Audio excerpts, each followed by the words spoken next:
श्री राम जय राम जय जय राम। श्री राम जय राम जय जय राम। ओम श्री गणेशाय नमः। ओम श्री गुरुवे नमः। ओम श्री सीतारामचंद्राभ्याम नमः। उमा महेश्वराभ्याम नमः। ओम श्री एकादशमुखी दक्षिणेश्वरधाम सरकार श्री हनुमते नमः। शांताकारं भुजगशयनं पद्मनाभं सुरेशं विश्वाधारं गगनसदृशं मेघवर्णं शुभांगं लक्ष्मीकान्तं कमलनयनं योगिभिर्ध्यानगम्यं वन्दे विष्णुं भवभयहरं सर्वलोकैकनाथं। यं ब्रह्मा वरुणेन्द्ररुद्रमरुतः स्तुवन्तु दिव्यैस्तवैः वेदैः साङ्गपदक्रमोपनिषदैर्गायन्ति यं सामगा ध्यानावस्थितद्गतेन मनसा पश्यन्ति यं योगिनो यस्यान्तं न विदुषुरासुरगणा देवाय तस्मै नमः। नीलाम्बुजश्यामलकोमलाङ्गं सीतासमक्षरोपितवामभागं क्ष्माणो महादायकचारुचापं नमामि रामं रघुवंशनाथं। लोकाभिरामं रणरङ्गधीरं राजीवनेत्रं रघुवंशनाथं। कारुण्यरूपं करुणाकरं तं श्रीरामचन्द्रं शरणं प्रपद्ये। आपदामपहर्तारं दातारं सर्वसम्पदां लोकाभिरामं श्रीरामं भूयो भूयो नमाम्यहम्। वंशी विभूषितकरान्नखनीरदाभात् स्फीताम्बरादरुणबिम्बफलाधरोष्ठात् पूर्णेन्दुसुन्दरमुखादरविन्दनेत्रात् कृष्णात् परं किमपि तत्त्वमहं न जाने। भवानी शङ्करो वन्दे श्रद्धा विश्वासरूपिणो याभ्यां विना न पश्यन्ति सिद्धा स्वान्तस्त्वमीश्वरम्। मनोजवं मारुततुल्यवेगम् अजितेन्द्रियं बुद्धिमतां वरिष्ठं वातात्मजं वानरयूथमुख्यं श्रीरामदूतं शरणं प्रपद्ये। मूकं करोति वाचालं पङ्गुं लङ्घयते गिरिं यत्कृपातमहं वन्दे परमानन्दमाधवं। गुरुर्ब्रह्मा गुरुर्विष्णु गुरुर्देवो महेश्वरः गुरुसाक्षात् परब्रह्म तस्मै श्रीगुरुवे नमः। अज्ञानान्धकारस्य ज्ञानाञ्जनशलाकया चक्षुरुन्मीलितं येन तस्मै श्रीगुरुवे नमः। श्री राम जय जय राम। श्री राम जय जय राम। सत्संग क्रम में आज श्रीमद् भगवद गीता के अध्याय 17 का प्रसंग चल रहा है, जिसमें आज जो है चौथे श्लोक के आगे व्याख्यान कथन श्रवण किया जा रहा है। इसमें भगवान कहते हैं कि अपने इष्ट के यजन पूजन का और अपने इष्ट के यजन पूजन द्वारा मनुष्यों की निष्ठा की पहचान किस प्रकार होती है, उसको बता रहे हैं कि जो जो मनुष्य उसके इष्ट की पहचान उसके यजन पूजन के अनुसार होती है। अब उसके लक्षण क्या हैं बता रहे हैं कि यजन्ते सात्विका देवान् यक्ष रक्षांसि राजसाः प्रेतान् भूतगणांश्चान्ये यजन्ते तामसा जनाः। यजन्ते सात्विका देवान् यक्ष रक्षांसि राजसाः प्रेतान् भूतगणांश्चान्ये यजन्ते तामसा जनाः। कहते हैं सात्विक मनुष्य जो होते हैं वो जो है देवताओं का पूजन करते हैं। जो देवताओं का पूजन करते हैं उनके वो सात्विक मनुष्य होते हैं। और जो राजस मनुष्य होते हैं तो राजस मनुष्य जो है वो यक्षों और राक्षसों का पूजन करते हैं। और जो तामस मनुष्य हैं वो प्रेतों और भूतगणों का पूजन करते हैं। तब यजन्ते सात्विका देवान, सात्विक हैं। यहाँ देवान शब्द से कौन कौन से देवता आएंगे? विष्णु शंकर गणेश शक्ति अर्थात दैवी संपत्ति वाले मनुष्य देवी का पूजन करते हैं। हाँ, और सूर्य, ये 5 ईश्वर कोट के देवता आते हैं। सात्विक में वहाँ 5 इष्ट आते हैं, 5 जो है देवता जो कि ईश्वर कोट के आते हैं। उसमें विष्णु भगवान हैं, शंकर जी हैं, गणेश जी हैं, दुर्गा जी हैं और सूर्य भगवान हैं। ये 5 इष्ट होते हैं। ये 5 जो है ईश्वर कोट के देवता आते हैं, क्योंकि दैवी संपत्ति में देव शब्द जो है, दैवी संपत्ति में देव शब्द तो वो ईश्वर का वाचक है, परमात्मा का वाचक है, भगवान का वाचक है, भगवान का अर्थ देने वाला है। और उसकी उत्पत्ति, उसकी जो है संपत्ति जो है क्या है, अर्थात दैवी संपत्ति मुक्ति देने वाली है। दैवी संपत्ति भगवान मतलब ईश्वरी देवताओं का, ईश्वर का पूजन मुक्ति देने वाली है। गीता के अध्याय 16 के 15वें 5वें श्लोक में कहा गया है, दैवी संपत्ति भी मोक्ष आए। हाँ, वह दैवी संपत्ति जिनमें प्रकट होती है, तो उन दैवी संपत्ति वाले साधकों को स्वाभाविक श्रद्धा की पहचान बता रहे हैं यहाँ। यजन्ते सात्विका देवान, इससे जो दैवी संपत्ति के मनुष्य हैं ये तो सात्विक देवताओं की पूजन करते हैं, इससे उनकी स्वाभाविक श्रद्धा की पहचान बता रहे हैं।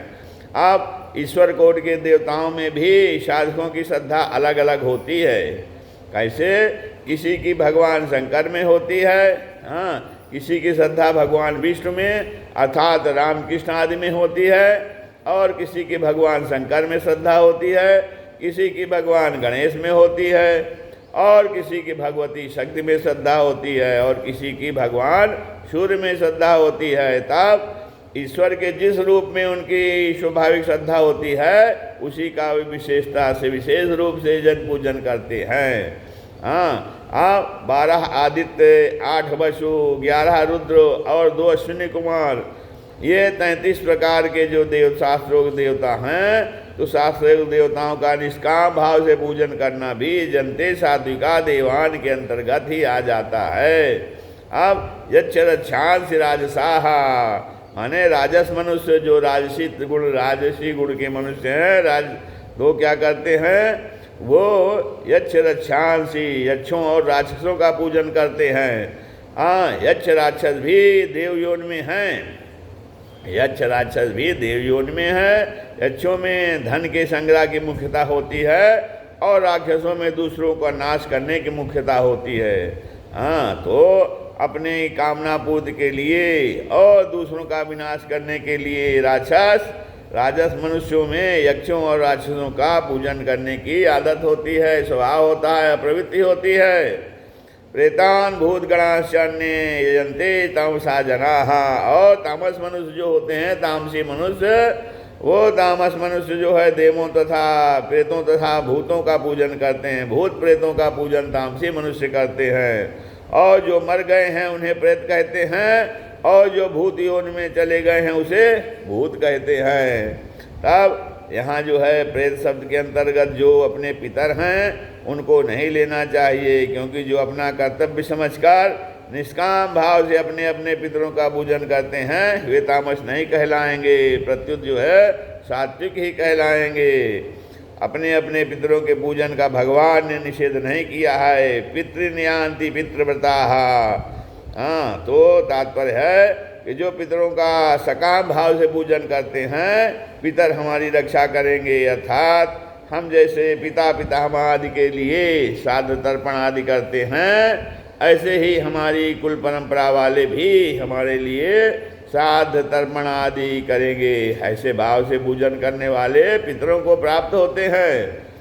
परंतु जो है अपने माता पिता, दादा दादी आदि पितरों का पूजन करने से पितरों को प्राप्त हो जाएंगे, यह बात नहीं है। जो पितृ ऋण से ऋण होना चाहते हैं, जो पितृ ऋण से ऋण होना अपना कर्तव्य समझते हैं, और इसीलिए अपना कर्तव्य समझ करके निष्काम भाव से पितरों का पूजन करते हैं, वे पुरुष सात्विक हैं और राजस नहीं, पितृलोक को भी जाते हैं। जो पितृवता हैं अर्थात जो पितरों की सर्वोपरि और अपना इष्ट मानते हैं तथा पितरों पर ही निष्ठा रखते हैं, ऐसे लोग पितृलोक को तो जा सकते हैं पर उससे आगे नहीं जा सकते। कुत्ते कौवे आदि को जो भी निष्काम भाव से रोटी देते हैं, शास्त्र में ऐसा विधान है, उससे उनकी योनि जो है प्राप्त नहीं होती, क्योंकि वह उनका इष्ट नहीं है। वे तो शास्त्र की आज्ञा के अनुसार कर चल रहे हैं। तब इसी प्रकार जो है पितरों का श्राद्ध तर्पण आदि भी शास्त्र की आज्ञा के अनुसार जो निष्काम पूर्वक करते हैं, तो निष्काम पूर्वक करने से पितृयोनि प्राप्त नहीं हो जाती। तब शास्त्र या भगवान की आज्ञा मानकर करने से उनका उद्धार होगा। इसलिए जो है निष्काम भाव से किए गए जो शास्त्रविद कर्म हैं, शास्त्रविद नारायण बलि ज्ञास आध्यात्म प्रेत कर्मों को तामस नहीं मानना चाहिए, क्योंकि ये तो मृत प्राणी की सद्गति के लिए किए जाने वाले आवश्यक कर्म हैं। मृत प्राणी की सद्गति के लिए अच्छी गति के लिए किए जाने वाले आवश्यक कर्म हैं, जिन्हें मरे हुए प्राणी के लिए शास्त्र के आज्ञानुसार हरेक को करना चाहिए। अब हम शास्त्रविद यज्ञ आदि शुभ कर्म करते हैं, तो उसमें पहले गणेश जी, नवग्रह, खोड़स मातृका आदि का पूजन शास्त्र की आज्ञा के अनुसार निष्काम भाव से करते हैं। यह वास्तव में नवग्रह आदि का पूजन न होकर शास्त्र का ही पूजन है। आदर हुआ। जैसे स्त्री पति की सेवा करती है तो उसका कल्याण हो जाता है। विवाह तो हर एक पुरुष का हो सकता है, राक्षस का भी और असुर का भी, वे भी पति बन सकते हैं, परंतु वास्तव में कल्याण जो है पति की सेवा से नहीं होता। प्रत्युत पति की सेवा करना, पातित धर्म का पालन करना ऋषि शास्त्र भगवान की आज्ञा है।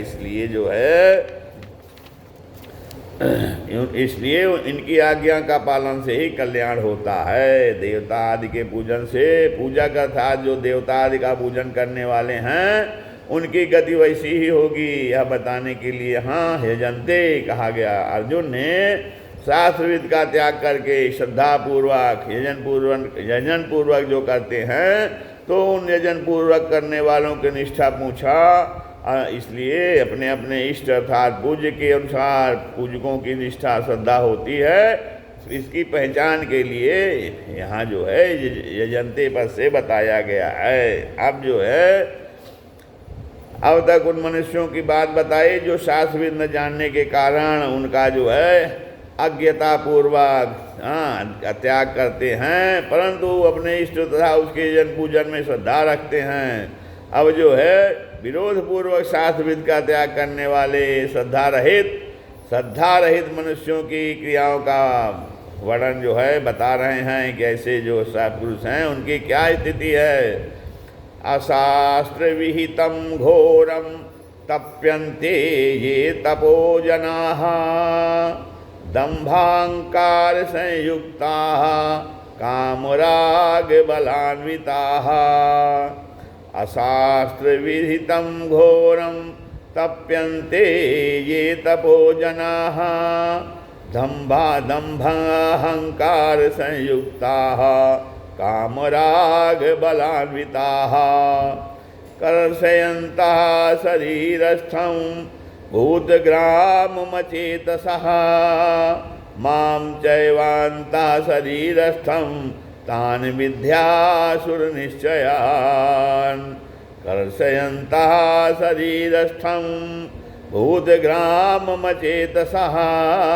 मां चैवान्तः शरीरस्थं तान विद्यासुर निश्चयान। कहते हैं कि जो मनुष्य जो है शास्त्र विषय रहित घोर तप करते हैं और दंभ और अहंकार से अच्छी तरह युक्त हैं, और जो भोग पदार्थ आसक्ति और हट से युक्त हैं, और जो शरीर में स्थित 5 भूतों को अर्थात 5 भौतिक शरीर को तथा अंतःकरण में स्थित मुझ परमात्मा को भी कृष्ण करने वाले हैं, उन अज्ञानियों को तू आसुर निश्चय वाले अर्थात आसुरी संपदा वाले समझो। अशास्त्र भीतम घोरम तप्यन्ते ये तपो जनाः। अर्थात जो है शास्त्र में जिसका विधान नहीं है, प्रत्युत निषेध है, ऐसे घोर तप को करने में उनकी रुचि होती है। अर्थात जो आसुरी संपदा वाले होते हैं तो वो जो शास्त्र में जिसका विधान नहीं है बल्कि निषेध है, तो ऐसे घोर तप को करने में उनकी रुचि होती है। अर्थात उनकी रुचि सदा शास्त्र से विपरीत ही होती है। कारण कि तामसी बुद्धि होने से वे स्वयं तो शास्त्रों को जानते नहीं, और दूसरा कोई बता भी दे तो वे ना उसको मानना चाहते हैं तथा न वैसा करना ही चाहते हैं। अब दंभ अहंकार संयुक्ता, उनके भीतर यह बात गहरी बैठ जाती है, गहरी बैठी हुई रहती है कि आज संसार में जितने भजन ध्यान स्वाध्याय आदि करते हैं वे सब दंभ करते हैं। दंभ के बिना दूसरा कुछ है ही नहीं, अतः वे खुद भी दंभ करते हैं। उनके भीतर अपनी बुद्धिमानी का, चतुराई का, जानकारी का अभिमान रहता है, और हम बड़े जानकार आदमी हैं, हम लोगों को समझा सकते हैं, उनको रास्ते पर ला सकते हैं। तो यहाँ तो जो है हम सब शास्त्रों की बातें क्यों सुने, हम कोई काम कम जानते हैं, हम कोई कम जानते हैं क्या? और हमारी बातें सुनो तो तुम्हारे तो पता चले। हाँ, तब फिर आगे कहते हैं काम राग बलान्विता। काम शब्द जो है भोग पदार्थों का वाचक है। उन पदार्थों में रंग जाना, तल्लीन हो जाना, एक रस हो जाना राग है, और उसको प्राप्त करने का अथवा उनको बनाए रखने का जो हठ दुराग्रह है वह बल है। इनसे वे सदा युक्त रहते हैं। और उन आसुर स्वभाव वाले लोगों में यह भाव रहता है कि मनुष्य शरीर पाकर इन भोगों को नहीं भोगा तो मनुष्य शरीर पशु की तरह ही है।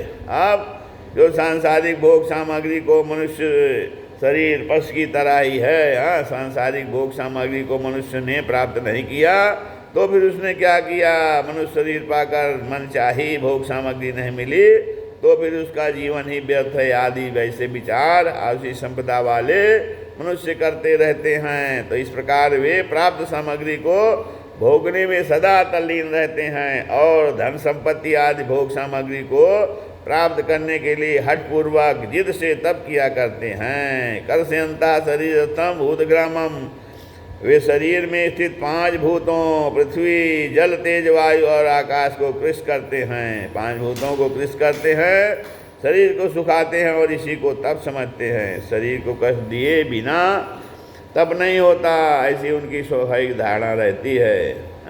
अब आगे जो है भगवान शरीर वाणी और मन के तप का विषय में बताए हैं।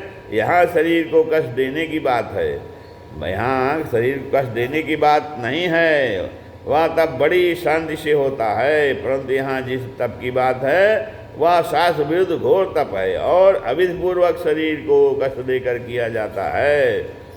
माम चैवांता शरीरस्थम, भगवान जो है कहते हैं कि ऐसे लोग अंतःकरण में स्थित मुझ परमात्मा को भी कृष करते हैं अर्थात दुख देते हैं। कैसे? वे मेरी आज्ञा मेरे मत के अनुसार नहीं चलते, प्रत्युत उसके विपरीत चलते हैं। अब अर्जुन ने पूछा था कि वे कौन सी निष्ठा वाले हैं, सात्विक हैं कि राजस तामस, अब दैवी संपत्ति वाले हैं कि आसुरी संपत्ति वाले? तो भगवान कहते हैं कि उनको आसुर निश्चय वाले समझो, तान विद्धि आसुर निश्चयान। तो यहाँ आसुर निश्चयान पद जो है सामान्य आसुरी संपत्ति वालों का वाचक है, प्रत्युत उनमें भी जो अत्यंत नीच विशेष नास्तिक है उनका वाचक है। अब इसमें विशेष बात क्या है कि भगवान जो है इसके पहले चौथे श्लोक में शास्त्र को न जानने वाले श्रद्धा युक्त मनुष्यों के द्वारा किए जाने वाले पूजन के लिए यजन्ते पद संबोधित किया, परंतु यहाँ शास्त्रविद का त्याग करने वाले शास्त्र रहित मनुष्यों के द्वारा किए जाने वाले पूजन के लिए तप्यन्ते पद आया। यजन्ते और तप्यन्ते, इसका कारण यह है कि आसुर निश्चय वाले मनुष्यों को तप करने में ही पूज्य बुद्धि होती है। हाँ, तब ही उनका जो है यज्ञ होता है, और वे मनगढ़ंत रीति से शरीर को कष्ट देने को ही तब मानते हैं। अब उनके जो है तब का लक्षण क्या है? उनके तब का लक्षण है शरीर को सुखाना, कष्ट देना। वे तब को बहुत महत्व देते हैं, उसे बहुत अच्छा मानते हैं, परंतु भगवान को, शास्त्र को नहीं मानते, तब भी नहीं करते। वे शास्त्र के विरुद्ध हैं, परंतु ज़्यादा भूखे रहना, कांटों पर सोना, उल्टे लटकना, एक पैर से खड़े होना, शास्त्र आज्ञा से विरुद्ध हो, अग्नि तपना और अपने शरीर, मन, इंद्रियों को किसी तरह कष्ट पहुंचाना आदि, ये सब आसुर निश्चय वालों के तप होते हैं। अब जो है इसके पहले भगवान ने शास्त्रविद को जानते हुए भी उसकी उपेक्षा करके दान, सेवा, उपकार आदि शुभ कर्मों को करने की बात बताई, जो इतनी बुरी नहीं है, क्योंकि उनके दान आदि कर्म शास्त्र विधियुक्त तो नहीं हैं, पर शास्त्र निषिद्ध भी नहीं हैं। परंतु जो है यहाँ जो शब्दों शास्त्रों में विहित नहीं है, उनको ही श्रेष्ठ मानकर मनमाने ढंग से विपरीत कर्म करने की बात है। दोनों में फर्क क्या हुआ? अब तो इससे जो है भाई, इससे पहले जो है आगे जो है कहे लोगों कि सिद्ध सुख और परमगत नहीं मिलेगी। 23वें श्लोक में कहे लोगों को सिद्ध सुख और परमगत नहीं मिलेगी, अर्थात उनके नाम मात्र के शुभ कर्मों का पूरा फल नहीं मिलेगा। परंतु जो है यहाँ कहे लोगों को तो नीच योनियों तथा नरकों की प्राप्ति होगी, क्योंकि इनमें दंभ, अभिमान आदि है। ये शास्त्रों को मानते भी नहीं, सुनते भी नहीं, और कोई सुनाना चाहे तो सुनना चाहते भी नहीं। हाँ, तो इसके पहले 16वें अध्याय के 23वें श्लोक में शास्त्र का उपेक्षापूर्ण त्याग है। इसी अध्याय के पहले श्लोक में शास्त्र का अज्ञतापूर्वक त्याग है, और यहाँ शास्त्र का विरोधपूर्वक त्याग है। आगे जो है तामस यज्ञ आदि में भी शास्त्र की उपेक्षा है, परंतु यहाँ श्रद्धा, शास्त्र विधि, प्राणी समुदाय और भगवान, इन चारों के साथ विरोध है। तब ऐसा विरोध जो है दूसरी जगह आए राजसी तामसी में वर्णन में नहीं है। श्री राम जय जय राम।